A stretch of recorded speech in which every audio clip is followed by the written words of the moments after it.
여러분 반갑습니다. 회계를 좋아하는 김준희입니다.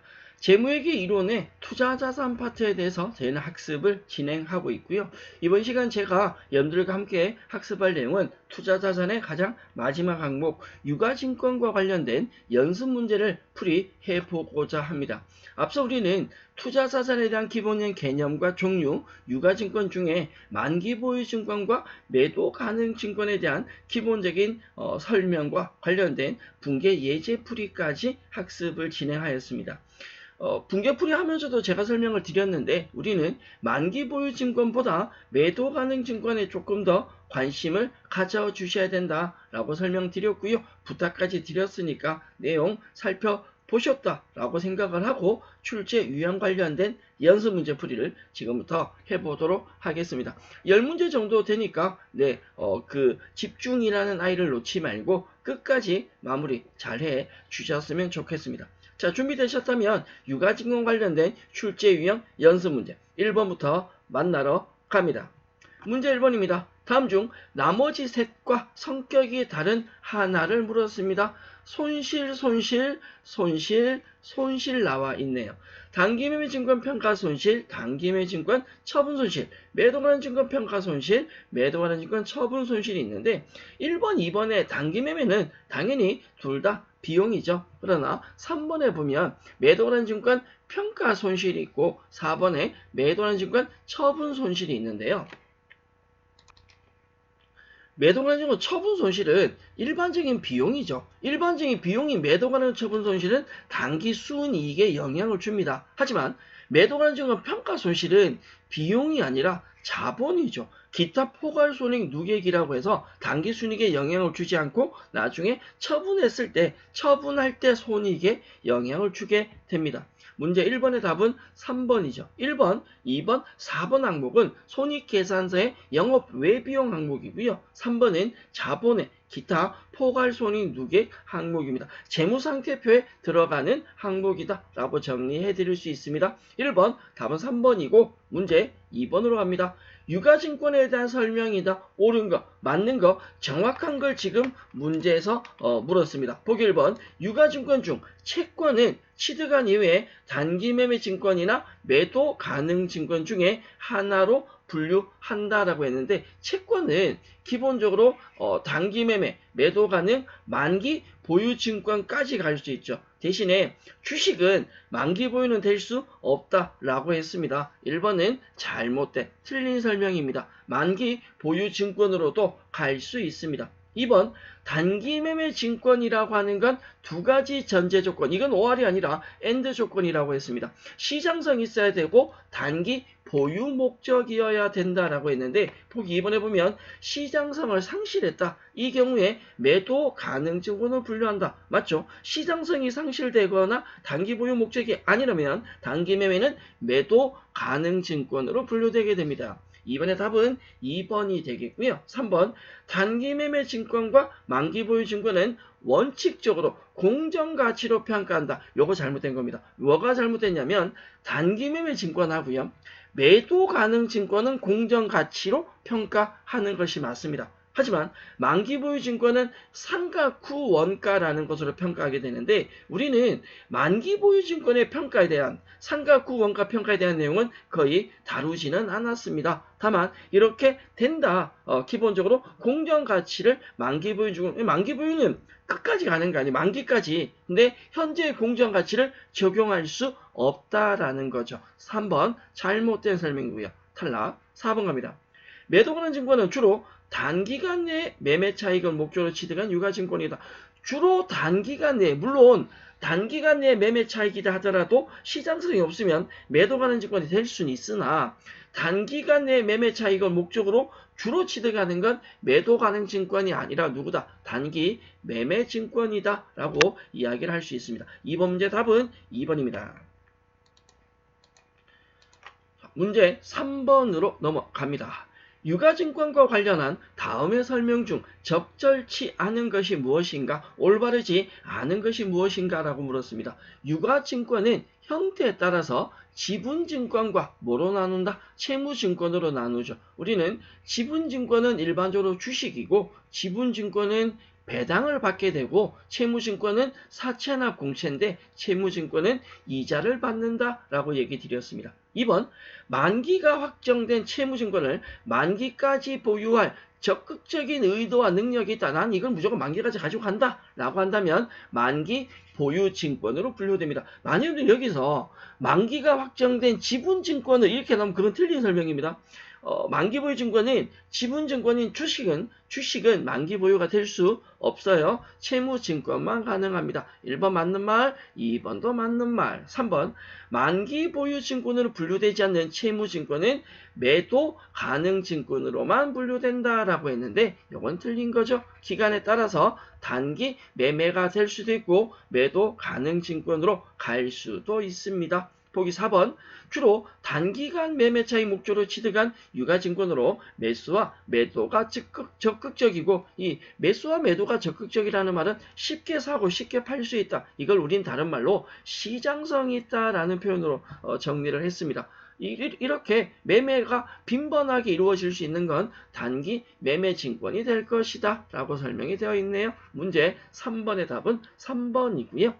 문제 4번 다음 괄호에 들어갈 내용을 순서대로 적은 것이 무엇인가? 괄호에 들어갈 내용이 무엇인가를 물었습니다. 문제 네모에 들어갈 첫 번째 괄호에 들어갈 미실현 보유 손익은 단기 손익 항목으로 처리한다. 또 두 번째 괄호에 들어갈 미실현 보유 손익은 기타 포괄 손익 누계로 처리한다. 여기서 우리는 이 미실현 보유 손익이 무엇인지 아셔야 됩니다. 예를 든다면 처분 손익은 유가증권을 처분했다면 실제로 처분했으니까 거기서 처분 손익이 바로 발생합니다. 그러나 여기 나오는 미실현 보유 손익이라고 하는 건 평가 손익을 말합니다. 유가증권을 평가하면 평가 이익을 볼 수도 있고 평가 손실을 볼 수도 있는데 그 평가는 실질적인 손익은 아닌 거죠. 처분해야지 실질적인 손익이 나오니까 결론은 미실현 보유 손익이라고 하는 건 평가 손익이다. 다시 정리하면 기본적인 평가 손익을 단기 손익 항목으로 비용이나 수익으로 처리하는 게 무엇이냐? 그건 단기 매매 증권이죠. 단기 매매 증권 평가 손익은 손익으로 비용이나 수익으로 처리하지만 두 번째, 매도 가능 증권에 대한 평가 손익은 자본 항목, 기타 포괄 손익 누계로 처리됨으로 해서 단기 순이익에 영향을 주지 않는다라고 얘기를 드렸습니다. 앞쪽에 대한 내용은 단기 매매고 뒤에 나오는 건 매도 가능이다. 자, 그러면 누군가 또 물을 수 있겠죠. 그러면 만기 보유는 평가 안 하냐? 자, 앞서 문제 나왔잖아요. 단기 매매나 기본적으로 매도 가능 증권은 공정 가치로 결산 때 평가를 하지만 매도 가능은 끝까지 가지고 있을 거기 때문에 중간에 따로 평가를 하지 않는다. 상가 구원가로 이런 표현을 설명드렸습니다. 문제 4번의 답은 2번이고요. 문제 5번으로 갑니다. 다음 계정 중 미실현 이익에 해당하는 거 실질적으로 손익에 반영되지 않는 것을 물었는데요. 문제 5번에 보시면 단기 매매 증권에 대한 평가이익 있죠. 어디 갔지? 단기 매매 증권 평가이익 기본적으로 단기 매매가 되건 매도가능 증권이 되건 평가이익 자체는 실질적인 손익은 아니다. 이걸 우리는 미실현 손익이다 라고 이야기를 하고요. 나중에 처분할 때 실질적인 손익에 들어간다라고 합니다. 수익처럼 비용처럼 처리는 하지만 실제로는 미실현이다 라고 생각하셔야 되고 단기 매매 증권 평가하고 구분할 건 매도 가능 증권 평가죠. 매도 가능 증권 평가는 실질적으로 미실현 손익인데 단기 손익에는 반영하지 않고 자본으로 처리한다라고 했습니다. 단기 매매 증권과 매도 가능 증권은 결산할 때 공정가치로 평가해서 평가 손익을 계산하고 그 평가 이익이나 평가 손실의 평가 손익은 미실현 손익으로 처리되게 된다라고 정리해 드릴 수 있습니다. 문제 5번의 답은 4번이고요. 문제 6번 다음 중 유동자산과 투자자산에 속하는 유가증권의 처분과 평가 시 발생할 수 있는 것으로 잘못된 것을 물었는데 여기서 말하는 유동자산은 당좌자산인 단기 매매 증권을 얘기하고요. 투자자산이라고 얘기하는 건 매도 가능 증권이 대표적인 내용이다. 비유동자산이죠. 라고 할 수 있습니다. 여기에서 평가나 처분을 했는데 발생할 수 있는 것이 아닌 것, 발생할 수 없는 것을 물었습니다.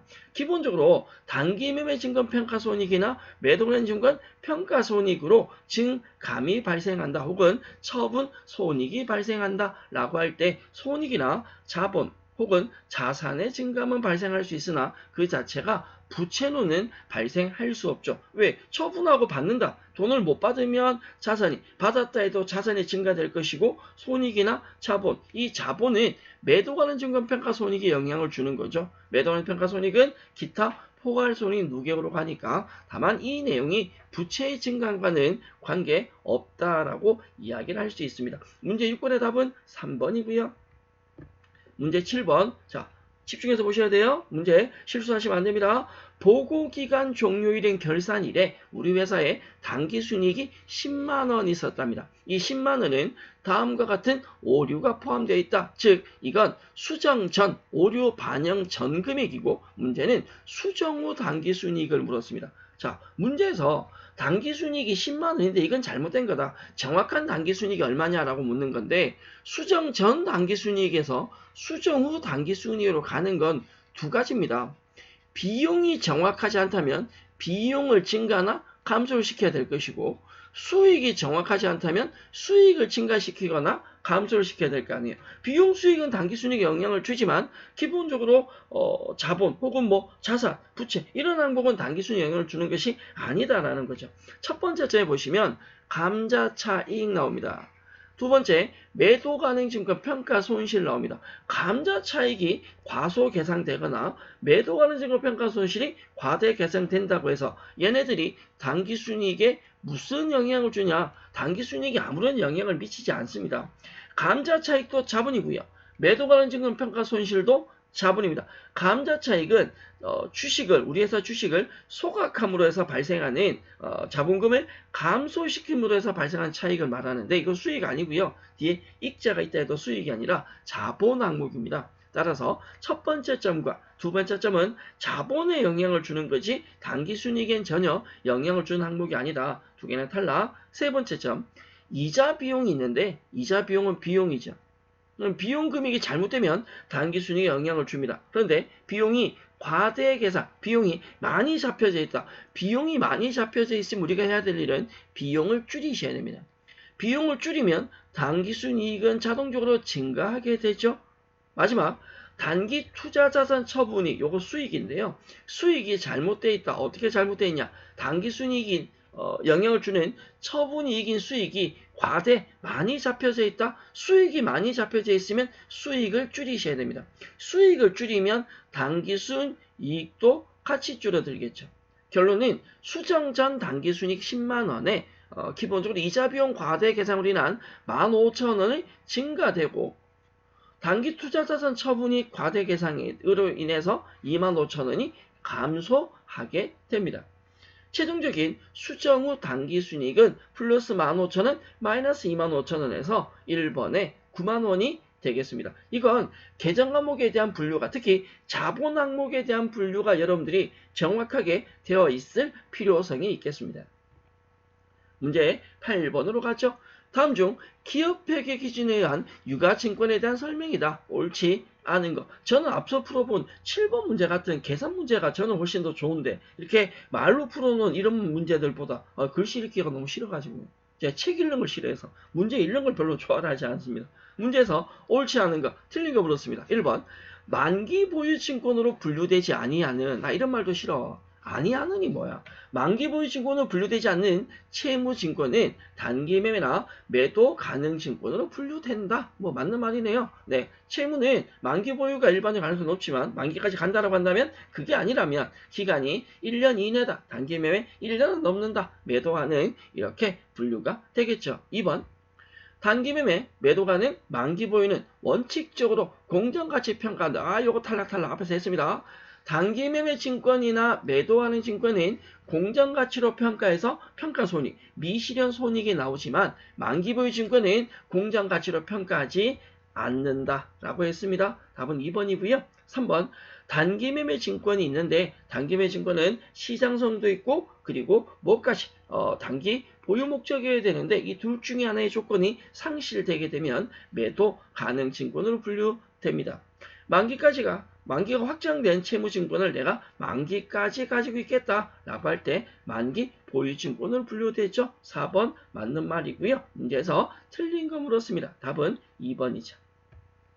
문제 9번. 다음에 매도 가능 증권 거래에서 단기 손익에 미치는 영향을 물었다. 단기 손익에 영향을 미친다는 말은 비용과 수익만 들어가겠죠. 우리 회사는 1월 6일에 주식회사 회계 주식 100주를 주당 얼마에 취득한다? 10,000원에 취득한다. 그러면 내가 취득한 주식 금액이 얼마인지 실제로 취득할 때 얼마에 샀는지를 정리할 수 있으셔야 되는데, 자, 이 주식을 취득하면서 수수료 비용이 얼마가 들었다? 20,000원 들었다라고 되어 있네요. 결론은 1월 달에 주식 취득한 분기를 추정을 한번 해보면 차변에 매도 가는 증권이 102만원입니다. 그 이유는 취득 금액 100만원 있었고요.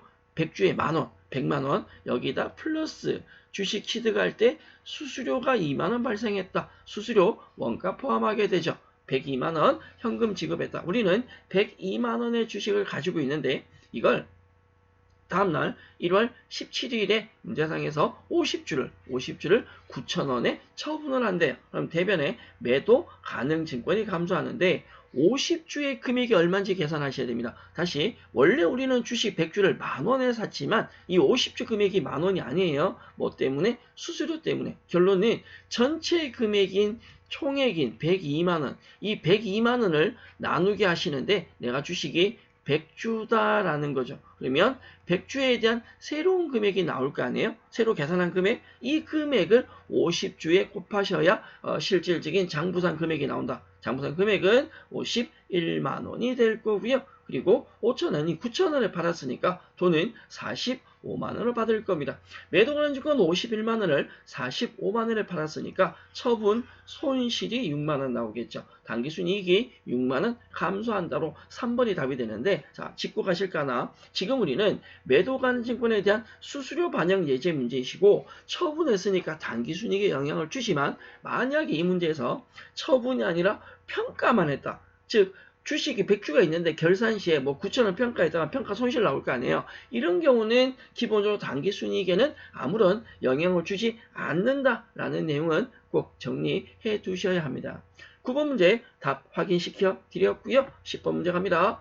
유가증권에 대한 설명으로 옳지 않은 것, 올바르지 않은 걸 물었습니다. 단기 시세 차익이 목적인 유가증권은 일반적으로 단기 매매증권으로 분류를 합니다. 2번 시장성이 있는 매도 가능 증권은 공정가치로 평가하며 평가손익은 기타 포괄손익 누계로 처리한다. 뭐 별로 기분 나쁜 말 없는데?